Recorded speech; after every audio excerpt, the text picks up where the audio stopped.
Hello,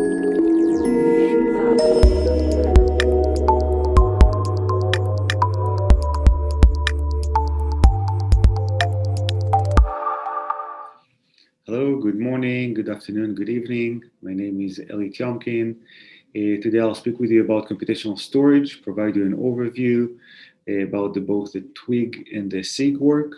I'm the chair of the SIG, the Special Interest Group of Computational Storage under SNIA, and also work at NGD Systems. So first, let's review SNIA. So SNIA adopted computational storage a couple of years ago. All the storage activity used to be under the solid state storage, the SSSI, and once that was transformed into the compute memory and storage, a CMSI organization, the technical working group started to work on computational storage, followed by the SIG, the Special Interest Group. So let's talk a little bit about those two groups, what they do on a high level.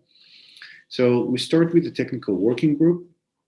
The objective of this group is to deliver a path for unified deployment of computational storage through working on the architectural and programming model and making sure that the whole ecosystem industry is aligned with regards to computational storage.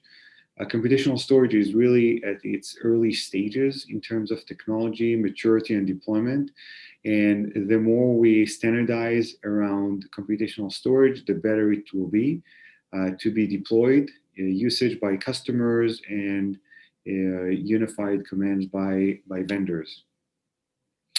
The Special Interest Group, the SIG, mission is quite simple. We're here to accelerate the awareness and kind of spread the word around computational storage. So we take the hard work of the technical working group, the definitions, the architecture, and try to broadcast it in a way of providing webinars, white papers. All the marketing activities is actually being done under the Special Interest Group, and we're working very closely with the technical working group to make sure that all the right messages are being broadcast along. There are about 46 participating companies in the technical working group and about 227 representatives. So that's quite an impressive working group. You can see them listed here. The common thread between all these companies is really around computational storage. So all these companies are involved with storage and involved with enabling computational storage from one way or the other. This slide was originally arranged that it support all the companies through the ABC, but because of the video image, I had to remove some of the names. So excuse that little mess around this part of the screen, but this provides a very good representation of the companies that are in the TWG. So let's move one step back, kind of remind everybody about the computational storage, what it is on a really high level. So on the left diagram, the current compute storage architecture, the three basic elements are the CPU, memory, and storage. They're all separated from each other. Along the CPU, you will be able to find accelerators such as FPGA or GPUs, but really each function is taking care of itself. Computational storage is looking at that and saying, well, maybe there's some more efficient way on managing compute, and taking the compute function and extending it either to the actual drives, like right here on the right-hand side. So the drives now are, instead of just being storage devices, they are becoming a computational storage devices, or adding the compute right on the storage fabric alongside the storage devices. And the idea is not to replace the host CPU, but to augment it. Because when we look at the compute system from a system point of view of efficiency, the less data moves between the storage and the host, the better the performance is, and the lower the power that system is requiring. And at scale, of course, the more storage devices there are in the system, the more CPUs in the system, the larger the data set, the more pain the size of the data set causes by the data movement. And really the highest level of efficiency that computational storage provide is the massive reduction in data movement. Now you take the compute function, you move it from the host to the drive, maybe some of the compute, maybe whole of the compute, really depends on the use case.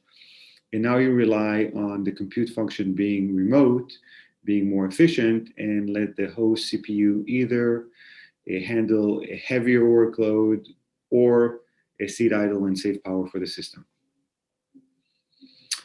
So let's talk a little bit about the recent work of the TWG, some definition update.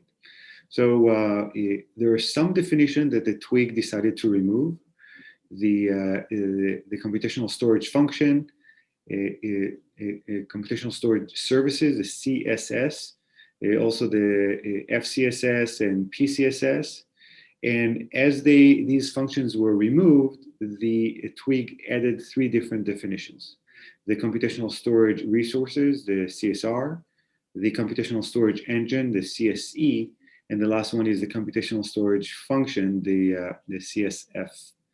And that coming along to the already existing definition of a computational storage device, computational storage processor, and computational storage arrays.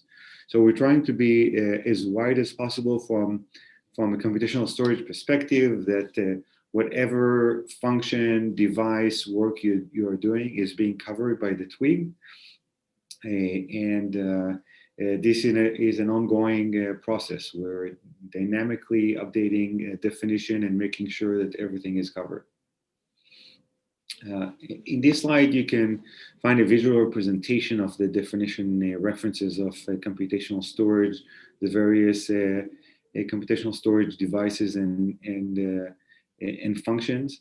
And for a deeper technical understanding of each function, you can visit the SNIA Computational Storage Technical Working Group and find all the right documentations and references. The technical working group, everything you've seen so far is going to be released in the Rev 1, a documentation of the architecture, of the computational storage architecture. The user space API document, initial draft, and public releases for comment is also expected. Security is now also being evaluated for computational storage, as taking the compute outside of the CPU and moving it to the storage. From one side, you have to make sure that you're covered from a security perspective. Although now less data is moving, which is a benefit for security. It's harder to incept the data when it's on the storage rather than it's moving. It's easier to incept it. SNIA also have a group collaboration, engage in monitoring SDXI efforts.